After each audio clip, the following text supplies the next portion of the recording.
Good afternoon, everybody. Toastmasters, guests, thank you for joining me on my journey into dynamic leadership. And on the Pathways site, it is really a journey. Like any good journey, it starts looking at where you are, where you have been, to help guide you to where you want to be. I want to affect some effective leadership, improve my leadership skills. Part of the first step in that journey, they go through about 8 different management techniques and explain what those are. They give some pros and some cons about each different type of management skill. And then there's an assessment where you can look to see what's your strength, what do you do really well right now, and what are some opportunities for you. Well, taking that assessment, getting my scores, it may or may not surprise some of you that I have no particular skill. Flat across all of those different leadership. So I looked at that and said, well, I can't be very effective if I don't have a leadership skill to lean on. What can I do? How can I be effective? Made me pause for a moment, and I flashed back to middle school and got very nervous about effect, because we were writing at that time on different stories and we were analyzing different poems and how they affected us. And I knew that affect and effect were 2 different words. I didn't know what made them different.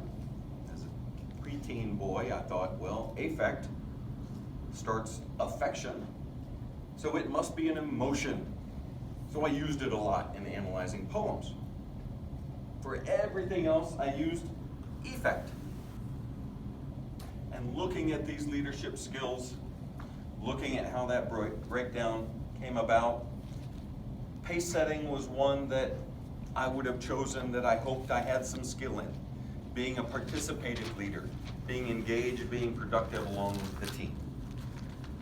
So I scored, I don't know what the range on scores is, but that was my highest score of all my middle schools. My lowest score was bureaucratic, that top-down, my way or the highway type of management. Not one of my favorite types of management. But it still was a double-digit score. If all of these scored about the same, how can I be more effective?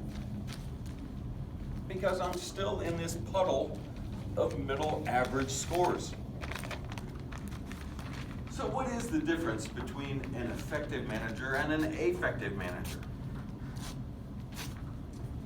Effect. It's a noun. It looks at the result of the change. It's the end. If you think end starts with E, you can use effect that begins with E. Those are comparable. Cause and effect is another kind of mental tip.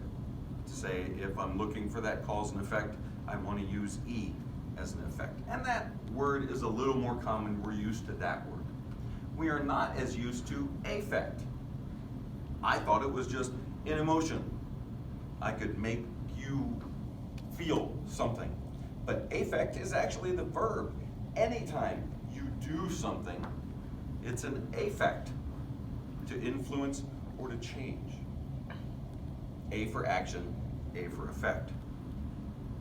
As a demonstration, let me wander over here to this poor agenda sitting on the table, minding its own business. I can affect it by pushing it to the floor.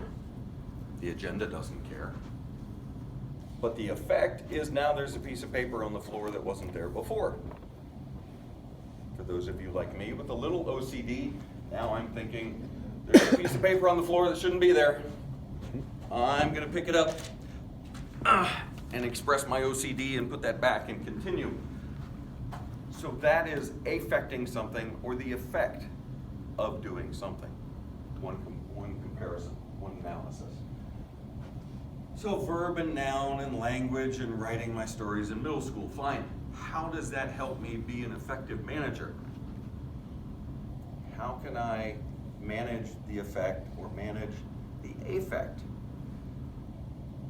Thinking about it and thinking that the effect is the end result, I realized if we're managing effects, those are things that are put kind of normally externally upon us. As a team leader, as a team participant, if somebody gives us a deadline that has to be done by Thursday before we go home, we don't get to negotiate that. We have to manage to that deadline. Or if they change a policy or procedure through compliance or legal, we don't get to negotiate that most of the time. We have to follow what they have provided us for that policy. Or a new system.